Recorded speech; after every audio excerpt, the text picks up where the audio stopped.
So hi everyone, this is Mayank Kothari. We are going to continue with the fourth type of ratios, that is profitability ratio in this video. Last part बचा हुआ है, उसमें 4 फॉर्मूले हैं जो हम देखेंगे.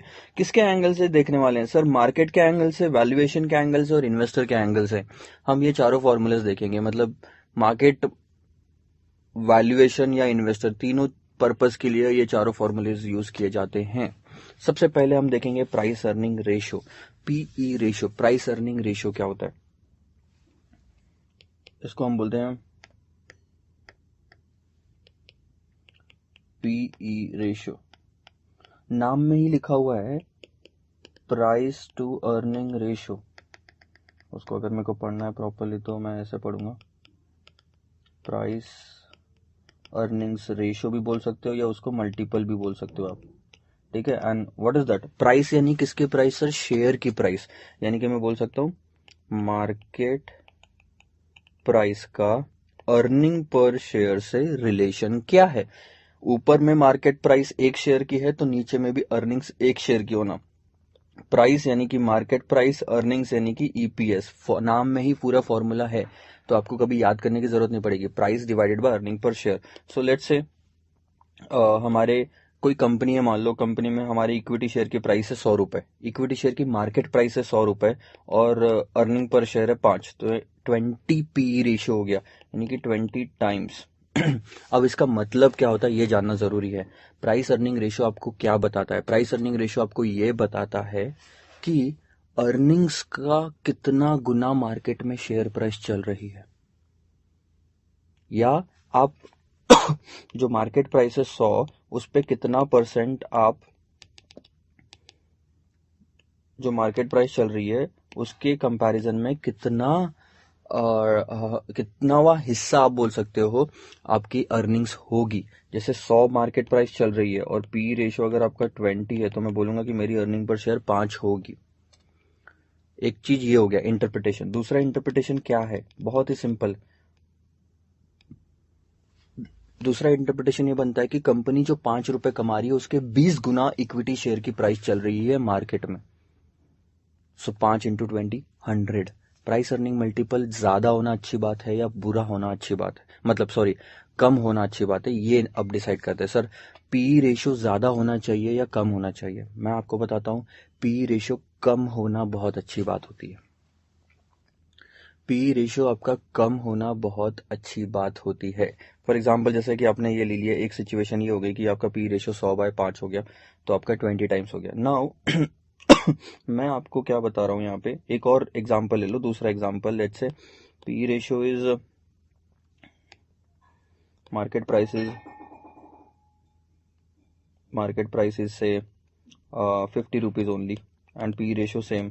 सो ये हो गया 10 times. Earning per share same रखा 5 रुपए, हमने मार्केट प्राइस को आधा कर दिया. तो जो ये है क्या बोलते हैं, पी रेशियो हो गया 10 टाइम्स. अब ध्यान दो, पहले वाले हिस्से में 100 रुपए का शेयर खरीदने के बाद 5 रुपए की अर्निंग होती है. दूसरे वाले केस में 50 रुपए का शेयर खरीदने के बाद भी 5 रुपए की अर्निंग होती है. तो कौन सा केस आप प्रेफर करोगे? दूसरा वाला केस, क्योंकि अर्निंग्स तो सेम ही है 5 रुपए. अर्निंग्स आपकी सेम है 5 रुपए, तो आप तो प्रीफर करोगे दूसरा वाला केस जिसमें पी रेशियो कम है.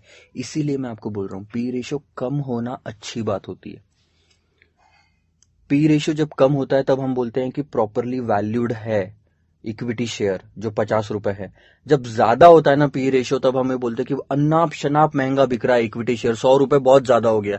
मार्केट में 5 रुपए मिल रहा है 50 रुपए इन्वेस्ट करके, वहां पे मैं 100 रुपए इन्वेस्ट करके 5 रुपए कमाऊंगा क्या? नहीं ना. इसके बजाय मैं यहाँ पे 2 शेयर ले लूंगा 50-50 के, और 5 और 5 10 रुपए कमाऊंगा. यहां 100 रुपए डाल के 10 रुपए कमाई हो रही है, वहां 100 रुपए डाल के सिर्फ 5 रुपए की कमाई हो रही है. बोलो क्या प्रीफर करोगे? आप यही प्रीफर करोगे जिसका पी रेशियो कम है. ठीक है. सो ये एक मतलब हो गया पी रेशियो. हमारा पहला formula, P ratio is nothing but price divided by earnings, market price divided by earnings per share. Second is dividend and earning yield. Yield क्या होता है मैं आपको समझा देता हूं.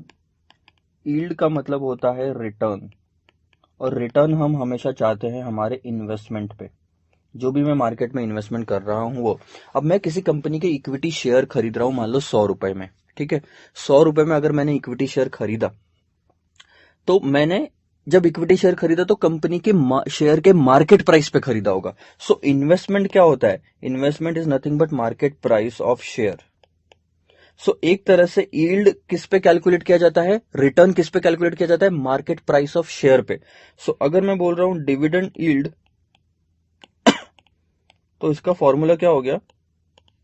डिविडेंड जितना भी मिला मेरे को पर share divided by market price जो है पर शेयर। तो मैंने इन्वेस्टमेंट कौन सी प्राइस पे करना है? ये मैं आपको दूसरा फॉर्मूला बताता हूं इसका। इसका मतलब हो गया डिविडेंड क्या है मेरे लिए? रिटर्न, और मार्केट प्राइस मेरे लिए क्या है? Investment. Return on investment is nothing but dividend yield, but equity share की बात करते हैं तो हम उसको डिविडेंड यील्ड बोलते हैं, क्योंकि इक्विटी शेयर में इन्वेस्टमेंट करने के बाद में हमको रिटर्न जो मिलता है वो है डिविडेंड के रूप में। एक और फॉर्मूला, ये तो एक फॉर्मूला हो गया, चलो मैं इधर लिख देता हूं उनका। सबसे पहले डिविडेंड यील्ड का फॉर्मूला क्या है? डिविडेंड पर शेयर प्लस या minus change in market price divided by market price. Example के तौर पे मैं आपको बताता हूं, आपने 100 रुपए का शेयर यहां पे खरीदा, ठीक है, आपके तो पैसे चले गए, यानी कि यही आपका इन्वेस्टमेंट है जो मार्केट प्राइस थी।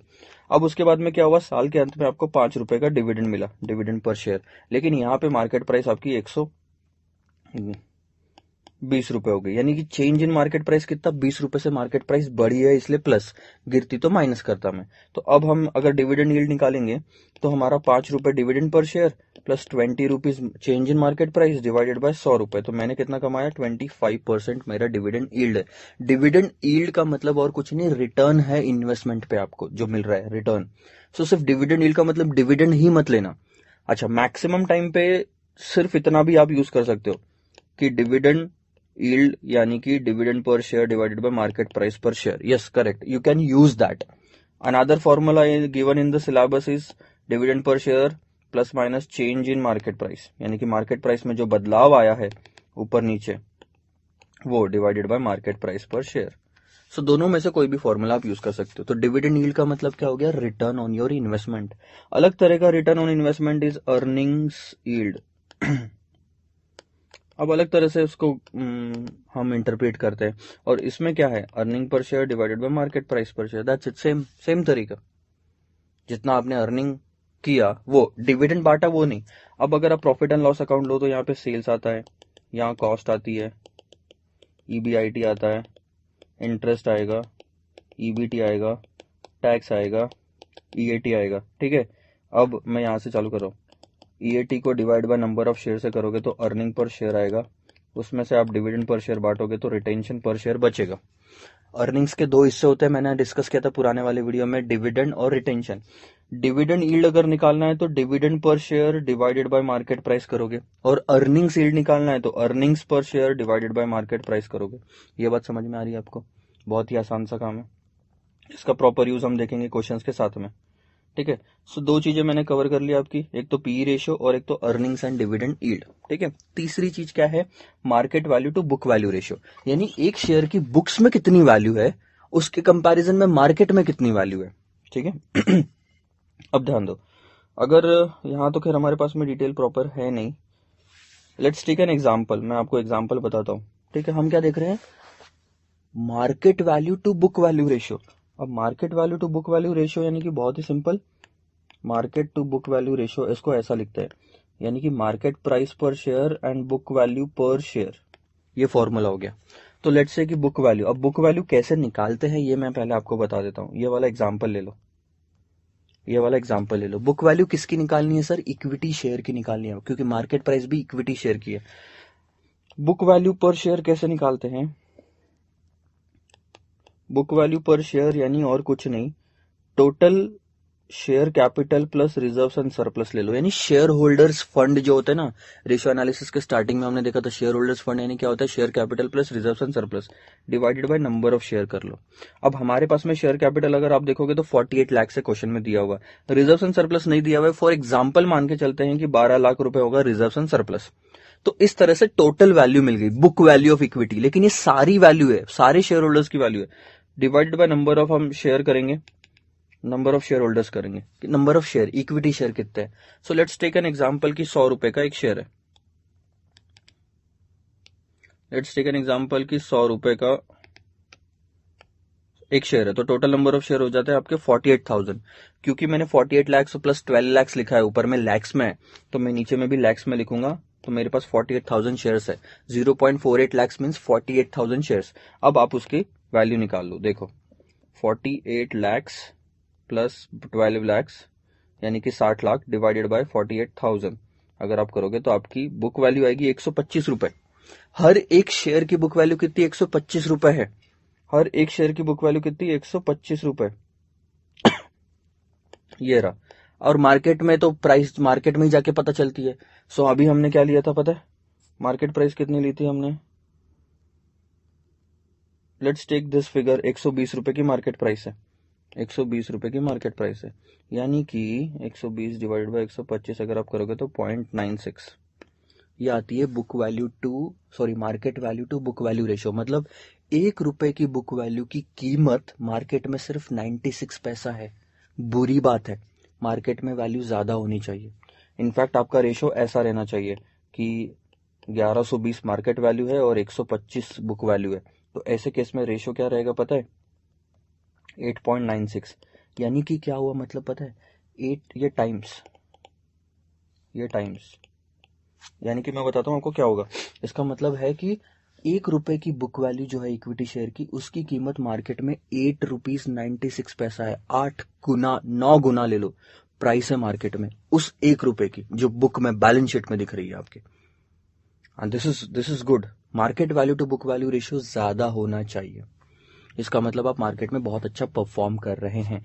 1 से कम है यानी वो तो बहुत ही बुरी बात है, बहुत ही खराब हालत है मार्केट में कंपनी की, ये मतलब होता है अगर 1 से कम आया रेशियो तो। So market value to book value क्या बताता है कि बुक वैल्यू के कंपैरिजन में मार्केट वैल्यू कितनी है। ठीक है, अब आ जाते हैं यहाँ पे। लास्ट वाला रेशियो है हमारा क्यू रेशियो। अब क्यू रेशियो क्या होता है? क्यू रेशियो यानी कि बहुत ही सिंपल में मतलब मैं आपको एग्जाम फॉर्मूला लिख देता हूँ, उसके ऊपर से हम उसको इंटरप्रेट करेंगे। क्यू रेशियो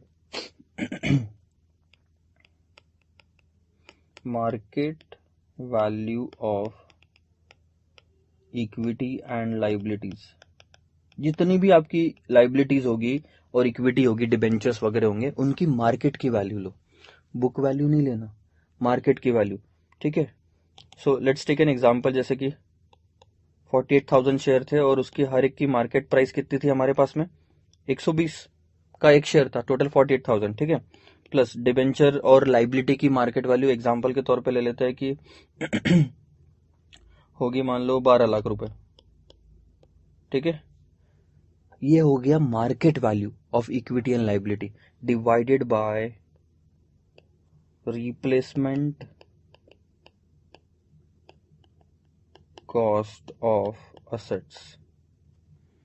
जो बाकी के हमारे असेट्स है ना, फिक्स्ड असेट्स और वर्किंग कैपिटल वाला जो पार्ट है, इसकी रिप्लेसमेंट कॉस्ट कितनी। इसका मतलब अगर मैं वो जो मशीन बुक में दिख रही है वो मैं आज वापस खरीद के लेके आता हूं तो मुझे कितनी कीमत की पड़ेगी, वो बुक में जो दिए वो नहीं, मार्केट में उसकी कितनी कीमत होगी आज। दोनों केस में न्यूमरेटर और डिनोमिनेटर में मार्केट वैल्यू ही ले रहे हैं। न्यूमरेटर में लाइबिलिटी की मार्केट वैल्यू, डिनोमिनेटर में असेट की मार्केट वैल्यू ले रहे हैं। ठीक है, और लेट्स टेक एन एग्जांपल। अभी मैं यहाँ पे कैलकुलेशन कर लेता हूँ फिर आपको बताऊंगा। 48,000 इंटू 120 और यह है 12 lakh.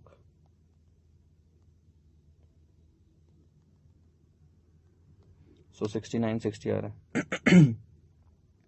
Let's take an example कि रिप्लेसमेंट कॉस्ट जो है असेट की वो है तकरीबन 80 लाख। ठीक है, और ये जो मार्केट वैल्यू है 69,60,000 और असेट की replacement cost is 80 lakh rupees. इसका मतलब क्या है? 0.87। अब इसका मतलब इंटरप्रेट करो। 1 रुपए का जो असेट है, 1 रुपए लगेंगे अगर असेट को रिप्लेस करना है तो, और आपकी लाइबिलिटी उसके लिए सिर्फ 87 पैसा है। This is Q ratio.